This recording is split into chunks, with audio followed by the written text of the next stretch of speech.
Hajipur Islamic media উম্মাহর স্বার্থে সুন্নাহর স্বার্থে কেরাত হামদ নাত ইসলামিক ভিডিও ওয়াজ মাহফিল প্রচার করে থাকে।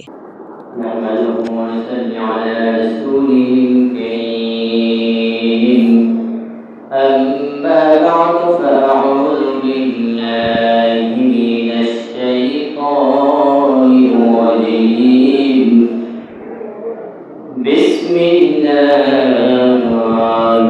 الرحمن الرحيم قل يا أيها الكافرون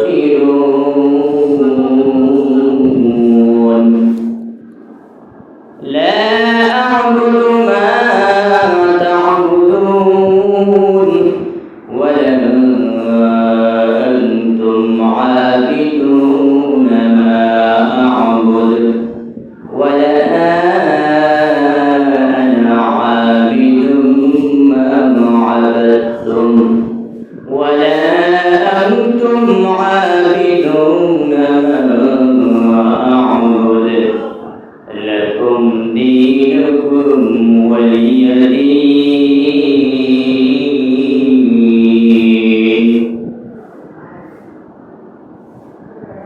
وقال النبي العربي صلى الله عليه وسلم من تشبه بقوم فهو منهم. وقال تعالى في شان حبيبه إن الله وملائكته يصلون على النبي يا أيها الذين آمنوا صلوا عليه وسلموا تسليما. اللهم صل على محمد النبي الأمي وعلى آله وصحبه وبارك وسلم تسليما كثيرا كثيرا. মহানবী করিমের দরবারে লাখ শুকর সুজুদি মহানবী করিম আপনাকে আমাকে দয়া করে মায়া করে তার পবিত্র জুমাবারের মধ্যে তার পবিত্র ঘর মসজিদের মাদ্রাসা এবং বসার তৌফিক দিয়েছেন। এর জন্য কালিমাতে শুকর আদায় করে বলি আলহামদুলিল্লাহ। আচ্ছা ভাইরা, আপনারা একটু আওয়াজ কম করেন, পরে আওয়াজ করবেন।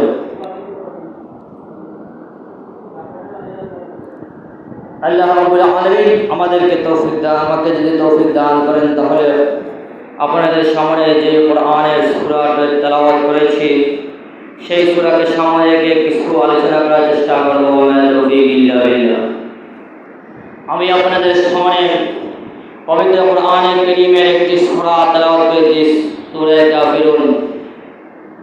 আল্লাহ রাব্বুল আলামিন যদি আমাকে তৌফিক দান করেন তাহলে এই সূরার শানে নুজুল এবং কিছু তাফসীর পেশ করার চেষ্টা করব। এই সূরা নাযিল কেন হলো? কোরআনের কোন আয়াত বা সূরা নাযিলের প্রেক্ষাপটে বলা হয় শানে নুজুল। এই সূরা কেন নাযিল হলো? আকায়ে নাম্বার তাআলা মদিনা সাল্লাল্লাহু আলাইহি সাইয়্যিদুল মুরসালিন মুহাম্মদ রাসূলুল্লাহ সাল্লাল্লাহু আলাইহি ওয়াসাল্লাম যেই নবীকে আল্লাহ রাব্বুল আলামিন পবিত্র কোরআন দিয়ে দুনিয়ার মধ্যে পাঠিয়েছেন, এই নবীর উপর এই সূরা কেন নাযিল করলেন? এই সূরার প্রেক্ষাপট কি? একদিন ওয়ালিদ ইবনে মুগিরা, আস ইবনে ওয়াইল সহ একটি প্রতিনিধি দল রাসূলুল্লাহ সাল্লাল্লাহু আলাইহি ওয়াসাল্লামের কাছে প্রস্তাব নিয়ে আসলো, হে নবী মুহাম্মদ আরবি সাল্লাল্লাহু আলাইহি ওয়াসাল্লাম, আপনি আমাদের লাত এবং উযযা এগুলো কি করবেন না, কোনো সমালোচনা করবেন না। প্রতি বছরে আমাদের যে ধর্মীয় আয়োজন হয় সেই ধর্মীয় আয়োজনকে আমরা অংশগ্রহণ করব। আপনাদের যে আমাদের যে খোদা আছে এই খোদার অনুসরণ আপনারা করবেন আর আপনাদের খোদার অনুসরণ আমি করব। এই প্রেক্ষাপটে আল্লাহ রাব্বুল আলামিন এই সূরা নাযিল করে। আকায়ে নাম্বার 4 মদিনা আমাদেরকে জানিয়ে দিলেন قل يا أيها الكافرون قل حين ابن ولد يا أيها الكافرون হে কাফেরগণ লা আ'বুদু মা তা'বুদুন লা আ'বুদু আমি ইবাদত করি না মা তা'বুদুন তোমরা যার ইবাদত করো আমি তার ইবাদত করি না। এই কথা আল্লাহ রাব্বুল আলামিন জানিয়ে দিলেন। আচ্ছা ভাইরা আপনারা একটু আওয়াজ কম করে, আওয়াজ এখানে আসতেছে, আওয়াজ কম করে, যা মাত আছে নামাজ পড়ে কথা বলবেন, আপনাদের আওয়াজে ডিস্টার্ব হইতেছে, আওয়াজ কম করে। কোনো কথা থাকলে নামাজের পরে বলবো ইনশাআল্লাহ, আমি চাই নাই কোনো কথা বলতে, কিন্তু বলবো ইনশাআল্লাহ। আল্লাহ রাব্বুল আলামিন বলেন কুল ইয়া আইয়ুহাল কাফিরুন হে নবী আপনি বলে দিন হে কাফেররা লা আ'বুদু মা তা'বুদুন আমি তার ইবাদত করি না তোমরা যার ইবাদত করো। হে ওয়ালিদ ইবনে মুগিরা আজ ইবনে ওয়াইল তোমরা জানিয়া হলো তোমরা লাত এবং উজ্জার ইবাদত করো, উপাসনা করো। আমাদের মুসলমানদেরকে তোমরা বলতেছে তাদের ইবাদত করার জন্য, জানিয়া হলো তোমরা যাদের ইবাদত করো তাদের ইবাদত আমরা করি না। তারপরে আল্লাহ রাব্বুল আলামিন ওয়ালা আনতুম আবিদুনা মা আ'বুদ ওয়ালা আনতুম আবিদুনা তোমরা তার ইবাদত করো না মা আ'বুদু যার ইবাদত আমি করি। অর্থাৎ হে কাফেররা তোমরা লাত এবং উজ্জা সহ যাদের ইবাদত তোমরা করো তাদের ইবাদত আমি করি না, আর আমি যার ইবাদত করি তোমরা তাদের ইবাদত করো না।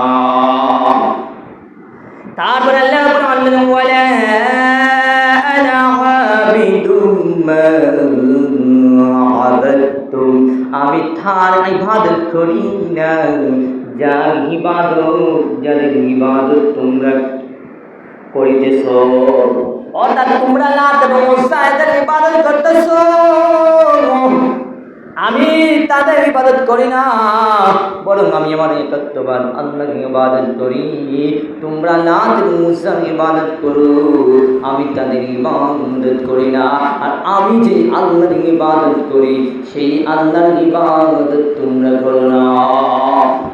তারপরে আল্লাহ রাব্বুল আলামিন আবারও তাগীদ দিয়ে বলেন হে নবী আপনি আবারও বলে দিন ওয়ালা আনতুম আবিদুনা মা আ'বুদু তোমরা তার ইবাদত করো না যার ইবাদত আমি করি। তোমরা মূর্তির পূজা করো, তোমরা বুদ্ধের পূজা করো, তোমরা অগ্নি পূজা করো, তোমরা জানিয়া হলো। আর আমরা মুসলমানরা একত্রবাদ আল্লাহর ইবাদত করি, আমরা আল্লাহর ইবাদত করি, তোমরা আল্লাহর ইবাদত করো না। আর তোমরা যার ইবাদত করো আমরা তার ইবাদত করি না। তাহলে বোঝা গেল মুসলমানরা এই প্রস্তাব কখনো আনতে পারে না তোমরা তোমাদের খোদার ইবাদত করো, আমার খোদার তোমরা ইবাদত করো। এই কথা মুসলমান কখনো ইমানদার মাইনা নিতে পারে না। ভাইরা আমার আল্লাহ রাব্বুল আলামিন নবীর উপরে এই সূরা নাযিল করে আমাদেরকে শিক্ষা দিলেন, শুধু দুনিয়াবাসীকে জানাইয়া দিলেন তোমরা কাফেরদের ইবাদত করো না, তোমরা মুশরিকদের ইবাদত করো না, এমনকি তাদের উপাসনার মধ্যেও তোমরা যেও না। তারপরে আল্লাহ রাব্বুল আলামিন বলেন লাকুম দীনুকুম ওয়ালিয়া দীন। হ্যাঁ নবী আপনি জানেন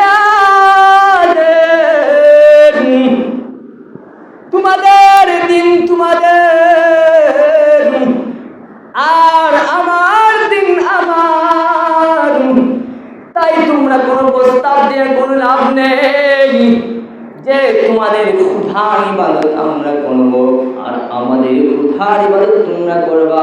তোমাদের ক্ষুধার ইবাদতের দিন, তোমাদের ধর্মীয় ইবাদতের দিন আমরা শরীক হব আর আমাদের ধর্মীয় ইবাদতের দিন তোমরা শরীক হবে। এইটা কখনো হতে পারে না।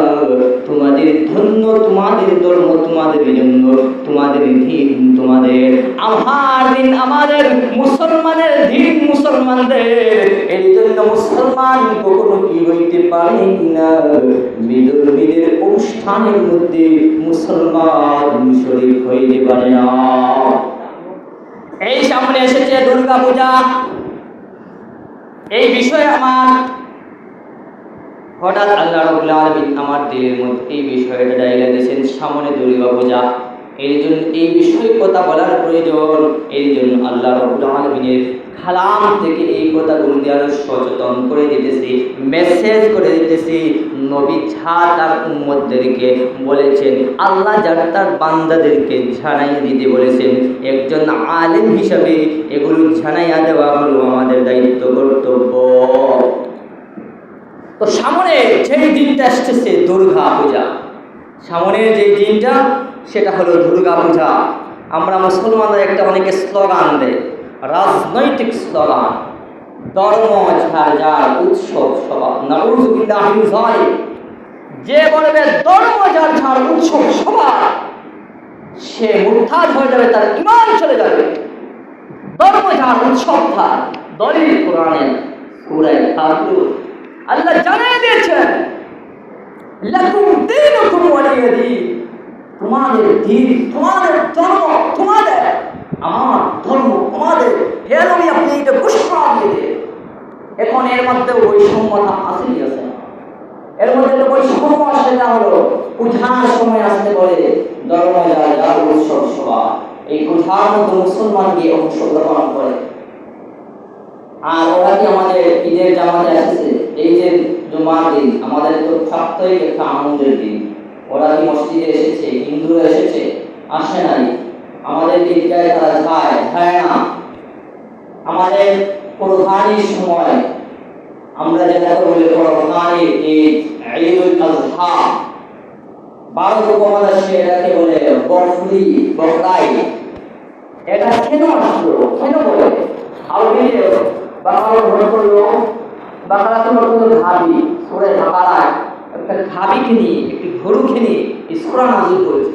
তো যেহেতু এই ভারত উপমহাদেশের মানুষেরা গরুকে কুরবানি দেয়, এই জন্য এই কুরবানি ঈদকে, সম্মানের ঈদকে নাম দিছে বকরা ঈদ। ওরা কি কুরবানি ঈদকে গ্রহণ করে? আসে, গরু খায়? খায় না। আমি মুসলমান, তাদের ধর্মীয় অনুষ্ঠানের মধ্যে যাই। আমি মুসলমান, তাদের ধর্মীয় অনুষ্ঠানের মধ্যে যাই, গিয়ে আমি শরীক হই। ঈমান আছে না চলে গেছে? ঈমান তো চলে গেছে।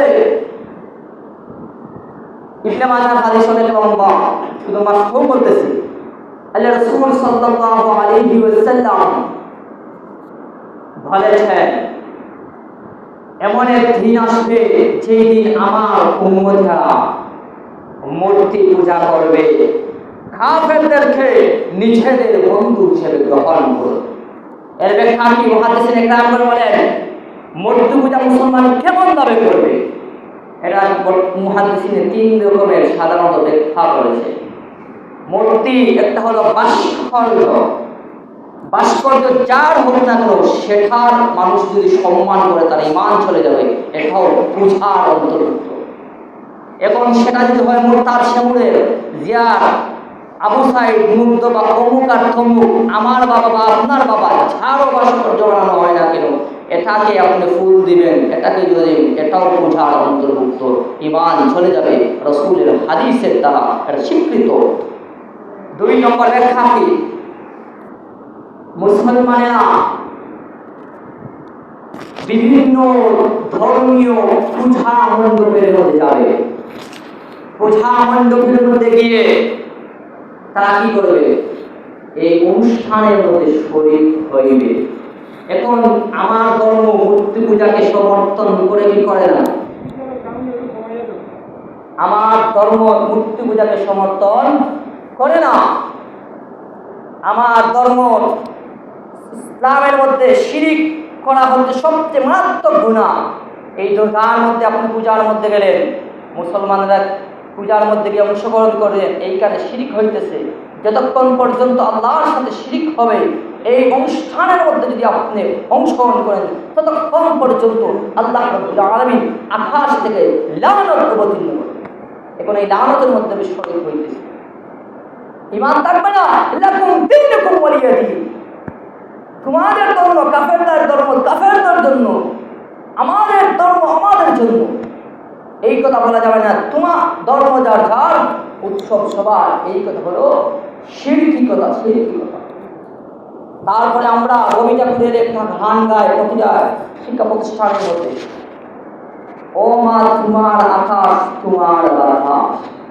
মা বলতে রবি ঠাকুর, এই রবি ঠাকুর ইংরেজদের অবৈধ সন্তান। এ কি করেছে? এই মা দ্বারা মা কোন মা উঠেছে? এই মা দ্বারা মা কালী বুঝেছে। এখন আমি মুসলমানের বাচ্চা পড়তেছে, ও মা তোমার আকাশ তোমার বাতাস।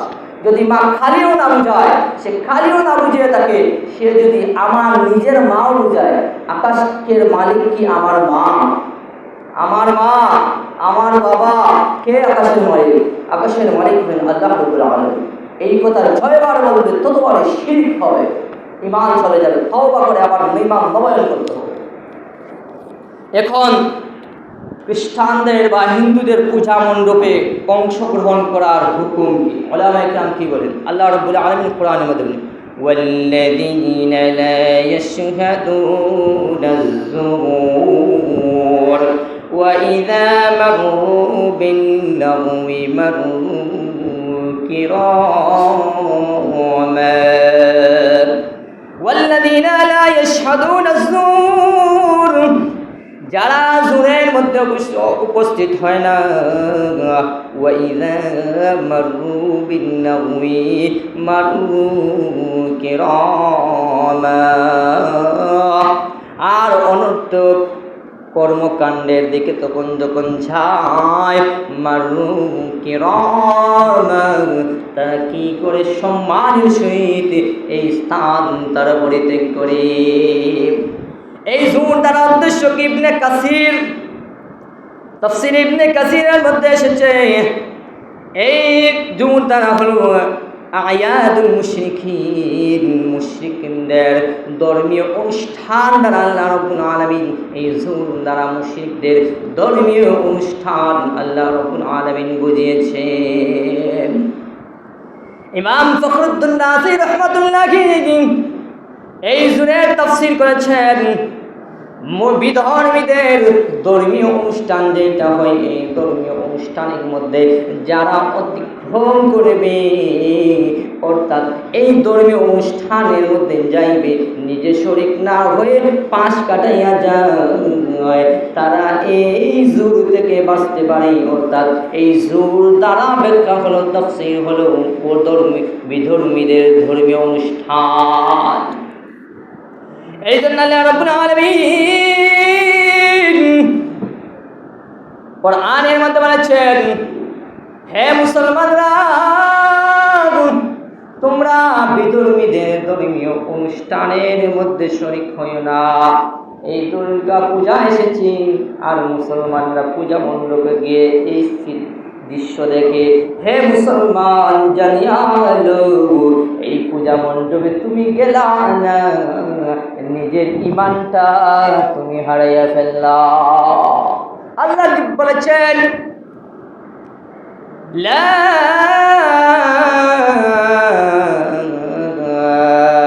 ইয়াশহাদুন ওয়াল্লাযীনা লা ইয়াশহাদুনা আয-যুর, এই জুর দ্বারা আল্লাহ রাব্বুল আলামিন বিধর্মীদের ধর্মীয় অনুষ্ঠানকে বুঝাইছেন। আর আমি মুসলমান হয়ে হিন্দুদের দুর্গা পূজার মধ্যে গিয়ে শরীক হই, আমি কেমন মুসলমান? আমার মতো নির্লজ্জ এই জমিনের মধ্যে নাই। যে সুদ খায়, যে ঘুষ খায়, আল্লাহ রাব্বুল আলামিন তাকে মাফ কইরা দিতে পারেন, কিন্তু শিরিক এমন একটি গুনাহ, যেই গুনাহ আল্লাহ রাব্বুল আলামিন কখনো ক্ষমা করবেন না। এই জন্য মুসলমান আমরা মসজিদের মধ্যে বইসা আমরা আল্লাহকে হাত তুলে দেখে ওয়াদা করি, আর জীবনে কোনোদিন আর হিন্দুদের পূজার মধ্যে যাইব না। হাত দেখায় আমরা ওয়াদা করতে পারি কি পারি না? আমরা ওয়াদা করি আর কোনোদিন হিন্দুদের ধর্মীয় অনুষ্ঠান, দুর্গা পূজা হোক, কালী পূজা হোক, এগুলোতে যাওয়া যাবে না। এটা শিরক। কখনো জাতীয় সঙ্গীত, এই জাতীয় সঙ্গীত দ্বারা ভারতের চাপিয়ে দেওয়া রবি ঠাকুরের এই সঙ্গীত আমরা কখনো গাইব না, এটার মধ্যেও শিরক। তারপরে হুকুম কি এদের অনুষ্ঠানের মধ্যে, অর্থাৎ তাদের যে জিনিস, পূজনীয় জিনিস যেগুলো আছে, ফুকাহায়ে কেরামগণ বলেন এই পূজনীয় জিনিসও বিক্রি করা মুসলমানদের জন্য হারাম। এখন অনেকে আছে পূজার মধ্যে যায় কি যায় না, ব্যবসা করে। আরে ভাই, ব্যবসা কার পূজা করতেছে? আল্লাহ ব্যবসা, এই ব্যবসা না করলে কি আল্লাহ খাওয়াইবে না? পূজার মধ্যে গিয়ে জালমুড়ি, চানাচুর, বিভিন্ন উপকরণ দিয়েছে। এটা সম্পর্কে ফুকাহায়ে কেরামগণ বলেছেন না জায়েজ, এটাও করা যাবে না। হিন্দুদের পূজা মণ্ডপ পাহারা দেওয়া মুসলমানদের জন্য বৈধ নয়, সম্পূর্ণ হারাম। এখন কোনো আলেম যদি সব হারাম কাজে লিপ্ত হয়েছে, এটার দায়িত্ব কার? রাষ্ট্রীয় পাহারাদারদের, রাষ্ট্রীয় বাহিনী। আমি মুসলমান, আমার জন্য এই দায়িত্ব নয়। হিন্দুদের পূজার মধ্যে যদি পূজা করার জন্য যদি কেউ টাকা দেয়, অনুদান দেয়, সেটাও হারাম, দেওয়া যাবে না। কারণ সে আল্লাহর সাথে শিরিক করতেছে। আর আপনি পুরুষ এই ওই অনুষ্ঠানের মধ্যে, এই পূজার মধ্যে টাকা দিয়ে আপনি তার সাথে কি করতেছেন? শরিক হইতেছে। শরিক হলে ঈমান চলে যাওয়ার আশঙ্কা আছে কি আছে না? এর জন্য এটাও করা যাবে না। এখন হিন্দুদের খাবার, বিধর্মীদের খাবার, যেটা জবাই করা, জবাই বুঝতেছেন, মুরগ হোক, তাদের খাসি হোক বা বিভিন্ন, যদি হিন্দু বিধর্মীরা জবাই করে, এই খাবারও খাওয়া মুসলমানদের জন্য হারাম। আর আমি দাবি করে ধর্ম ঝাড় ঝাড়, উৎসব সবার, আমি কেমন মুসলমান? এই কথা বলার সাথে সাথে তো আমার ইমানও চলে গেছে। এখন হিন্দুদের পূজার মধ্যে আপনি যাইতেছেন, বিধর্মীদের পূজার মধ্যে যাইতেছেন, আর এখন যদি দিলেও বলেন তাদের এই অনুষ্ঠানটা ভালো, এটা বলেন যদি, ঈমান চলে যাবে। আপনি শিরিক করছেন, আপনার ঈমান চলে গেছে, আবার তওবা করে ঈমান আনতে হবে। এখন পূজার মধ্যে আর কি কি করা হয়? পূজায় যে আসছে আমাদের মুসলমান বোনেরা, ওদেরকে ওরা পূজা মণ্ডপে নিয়ে বিভিন্ন জাতের ওদেরকে ভোগ করে। মুসলমান পূজার মধ্যে যায় মহিলা, এদেরকে কী করে? মদ খাওয়াইয়া বিভিন্ন রকম তাদেরকে ভোগ করে, দর্শন করে, ভারতে পাচার করে। এই সম্পর্কে আমি একটা লাইভ অনুষ্ঠানে সাক্ষাৎকার দিয়েছিলাম। এই জন্য হিন্দুদের বাগওয়ালা ট্রাইব সেভ আওয়ার সিস্টার, এই সম্পর্কে যথেষ্ট পরিমাণ গবেষণা করেছি আলহামদুলিল্লাহ। এই গবেষণা কয়েকটা আমরা ওদের গ্রুপ থেকে উদ্ঘাটন করতে পেরেছি। এর মধ্যে আমাদের সিলেটও আছে এদের গ্রুপ। এরা একটাই বলছে, মাস সে আর কয়দিন বাকি, সবাই রেডি হোক। হ্যাঁ রে, এবার পূজায় কিছু মুসলিম মহিলাদের সাথে এইরকম একটা নেগেটিভ মন্তব্য করছে, বাদ কাজ করবে। শেষ কবে এই মহিলাদের সাথে বাদ কাজ করছে, এইটাও সে উল্লেখ করেছে। করার পরে বলে আমাদের সিলেটের কথাই উল্লেখ করছে। আমি চাইলে সিলেটের মহিলা, ওরা সে যে ভার্সিটি আছে, এই ভার্সিটির সে মহিলাকে বুক করতে পারে। কীভাবে বুক করে? এই মহিলাদেরকে কালো জাদু করে। এই সম্পর্কে বিস্তারিত ইনশাআল্লাহ জুম্মাবারের মধ্যে বলবো।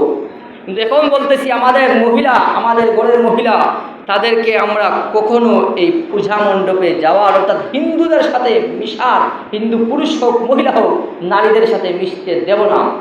এরা কালো জাদু করে মুসলমানদেরকে হিন্দু মুসলমান পরিচয় দিয়ে অনেক সময় ওদের সাথে বিবাহ বলতে আবদ্ধ হয়। তারপরে যখন সন্তান হয় ছেড়ে পালিয়ে যায়। অনেককে আপনার ভারতে পাচার করে। এগুলো কেন হয়ে গেছে? ধর্ম যার যার, উৎসব সবার। আমরা এই কুফরি নীতি অবলম্বন করতেছি। এই জন্য আমাদের বোনদের ইজ্জত আইহানি হইতেছে। আমার নিজের দেখা সিলেট বালুচরের একটা ঘটনা, নিজের সুযোগকে দেখা। পাশের আমার ফুফার বাসা এর পাশেই ওরা হিন্দু পুরুষ সেই মুসলিম মহিলার সাথে মেয়ের সাথে কলেজের মধ্যে ভার্সিটির মধ্যে লাভ হয়েছে, তার পরে ম্যারেজ হয়েছে, পরে পরবর্তীতে এই মহিলাকে চাইছে যে ঢাকা নিয়ে যাবে। সে বলছে না, আমার মা বাবা ছাড়া যাবো না। পরে আর খবর নেই, সংবাদ পেয়ে দেখছে এই হিন্দু হবিগঞ্জ বাড়িটা, এর বাবা চাচা এরা মিষ্টি নিয়ে গেছে বিআইনের কাছে। বিআইন তো বলছে আমি কিছুই জানি না, আপনারা চলে যান। এগুলো কেন হয়েছে? মুসলমানদের অসচেতনতার কারণে। আমরা অভিভাবক আমরা সচেতন নয়, এই জন্য এই কাহিনীগুলো হরদম করতেছে। এর জন্য আমাদেরকে ইসলাম পরিপূর্ণভাবে মানতে হবে। নবীর উপর যেইভাবে কোরআন নাযিল হয়েছে, অবতীর্ণ হয়েছে, এইভাবে বিশ্বাস করে আমাদেরকে ইসলাম অনুযায়ী জীবন গঠন করতে হবে। কোনো নেতার পিছনে ছুটা যাবে না। আমরা একমাত্র আল্লাহর গোলাম, নবীর উম্মত হিসাবে আমরা নবীর আনিত দ্বীন ধর্ম ইসলাম অনুযায়ী পরিপূর্ণভাবে জীবন যাতে গঠন করতে পারি, এই তৌফিক যেন আল্লাহ রাব্বুল আলামিন আমাদের সবাইকে দান করেন। ওয়া আখিরু দাওয়ানা আলহামদুলিল্লাহি রাব্বিল আলামিন। আসসালামু আলাইকুম ওয়া রাহমাতুল্লাহি ওয়া বারাকাতুহু।